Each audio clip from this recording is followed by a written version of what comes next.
So since I am effectively the first one to be vlogging since Katie and I went to Disneyland on Sunday, I feel it is my duty to talk to you guys about the amazing Nerdfighter extravaganza that went down.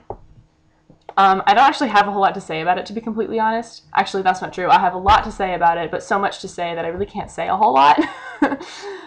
Not just because I'm limited by how long I plan to make this video, but it was fun. It was really, really fun.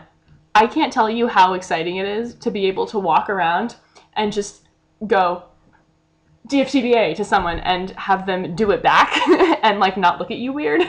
It's really, really awesome. And vice versa, you know, have people randomly go up to you, people you don't know, and do that and do it back to them. We didn't see anybody that we knew though from YouTube at all. I don't think I recognized anybody there. Hank Green didn't even get to the park until 9. That's probably a lie. It's probably more like 8. I have no idea. I don't really know. But we left like really early, and we're like, we're done. We kind of went on everything we want to go on. We don't really have much else, and we'll just go home because we're tired. So basically, like right when we get home, not right when we get home, but maybe like half an hour later, Katie texts me and goes, check Hank's Twitter. I'm like, why? He'd gotten there. But anyway, just a fun fact. And apparently John had left with Henry and the Yeti, which was very sad as well. That's okay. Good times were had by all. It just would have been cool, I guess, to see someone we knew. I just wanted to, like, see them. And then I'd be fine. Some people, and Katie will probably talk to you about this too, but some people were, like, super friendly, you know? They're like, oh yeah, the picture's at 5, and, like, stuff like that. Like, in front of the castle, make sure you meet there, and, like, but it's for VidCon. There were people who went to VidCon who weren't wearing the shirts, but most people were wearing the shirts. But we were really, really, hold on. We were really, really judged. We were really, really judged by people. Like, at first, it felt like in the morning, people were, like, judgmental. And then as it progressed, people got, like, more and more, like, sentimental about the whole thing. They kind of, like, mellowed out. So I feel like the first people that we actually met, like, that we actually talked to at all, I say talk to, but the first people that we interacted with, I should say, or approached in any sense, were very, we told them, like, we didn't get to go to VidCon because we couldn't get off work. And it was really depressing, and we wanted to go really badly. And they just kind of looked at us like imposters. It was very depressing. But the rest of the people were mostly nice. And they, like I said, they got nicer. But then, and I felt very guilty about this, but Katie encouraged me to do it. She's like, we should crash their picture at 5. And I'm like, but we didn't go to VidCon. And she's like, get over it. And so we did. I still feel guilty about that, Katie, but that's okay.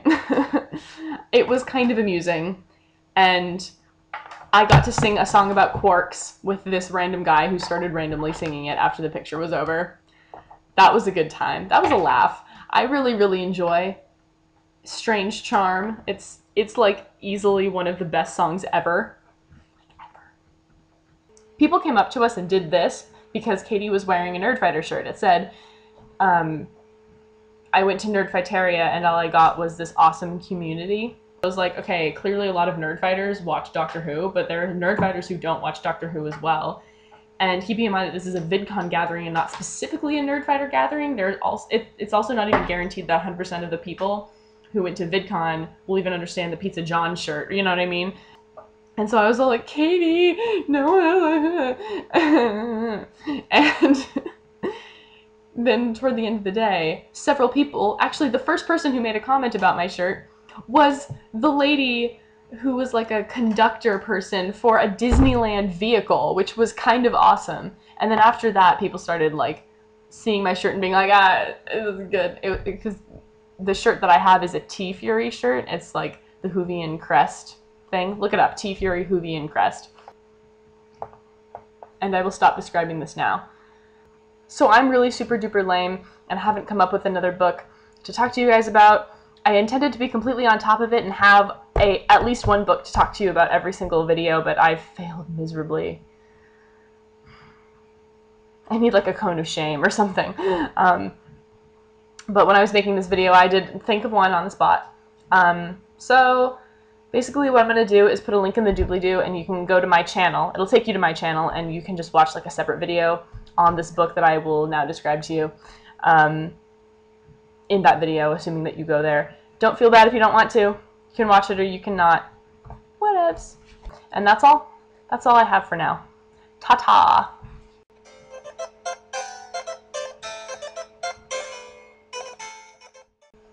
So this is my favorite excerpt from the book that I'm going to introduce to you.